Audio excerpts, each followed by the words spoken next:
Bonjour à tous, suite du cours sur les propriétés de l'intégrale. On s'est quitté dans la dernière vidéo sur une propriété de positivité, donc l'intégrale d'une fonction positive est nécessairement positive. Et on va avoir une précision de ça qui est indissociable de cette notion de positivité, c'est la question de est-ce qu'une intégrale d'une fonction positive peut être nulle ou pas. Donc il y a une propriété de stricte positivité. Une fonction positive a une intégrale positive, et même strictement positive, sauf si la fonction est nulle. Donc, ce que j'ai écrit ici comme hypothèse est légèrement imprécis, en tout cas c'est pas optimal. Prenez une fonction qui n'est pas la fonction nulle, continue, une fonction à valeur positive qui n'est pas la fonction nulle, son intégrale sera strictement positive. La raison est très simple, c'est que si en un point la fonction a une valeur non nulle, donc strictement positive, par continuité, je vais pouvoir trouver tout un intervalle autour de ce point où la fonction aura une valeur strictement positive et même strictement plus grande d'une certaine quantité.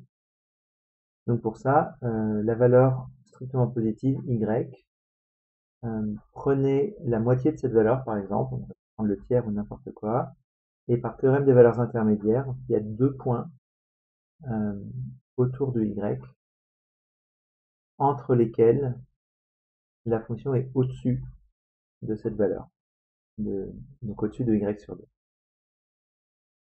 Ensuite, pour calculer l'intégrale, il suffit d'imaginer que l'intégrale ailleurs, elle est supérieure ou égale à 0, mais l'intégrale sur cet intervalle-là, elle est strictement plus grande que 0 parce qu'elle est plus grande que la largeur fois la hauteur, donc en gros l'aire qui est grisé sur le dessin. Voilà, donc c'est une propriété relativement intuitive. Je ne pourrais pas imaginer une fonction nulle, mais pas partout, dont l'intégrale serait nulle. C'est-à-dire imaginer que par exemple là où la fonction est non nulle, ça correspond à une zone qui n'a pas de largeur.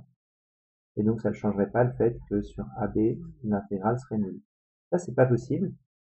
C'est tout à fait imaginable avec une fonction quelconque. Mais si la fonction est continue, elle ne peut pas passer de la valeur non nulle, elle ne peut pas passer de cette valeur-là à 0 directement. Elle est obligée de valoir les valeurs intermédiaires. Et donc là, on a une aire strictement positive. Voilà, donc cette propriété de stricte positivité est assez naturelle, assez intuitive, mais elle est totalement liée à l'hypothèse de continuité de la fonction. Et c'est ça qu'il faut bien comprendre. Évidemment, notre hypothèse de stricte positivité, enfin notre résultat de stricte positivité peut s'interpréter comme un résultat de comparaison stricte entre deux fonctions. Prenez une fonction f et une fonction g, telle que f soit inférieur ou égal à g, et parfois strictement inférieur. Donc s'il y a des points où f est strictement inférieur à g, dans ce cas-là, l'intégrale, sur le même intervalle bien sûr, de la fonction f sera strictement plus petite que l'intégrale de la fonction g. Et on utilise cette propriété de stricte positivité souvent dans l'autre sens également. Si vous avez une fonction positive, donc supérieure ou égale à 0, à valeur supérieure ou égale à 0, et que vous arrivez à calculer l'intégrale et que l'intégrale fait 0, alors nécessairement la fonction est nulle. Et bien sûr, en regardant l'opposé de la fonction, ça marche pareil avec une fonction toujours négative.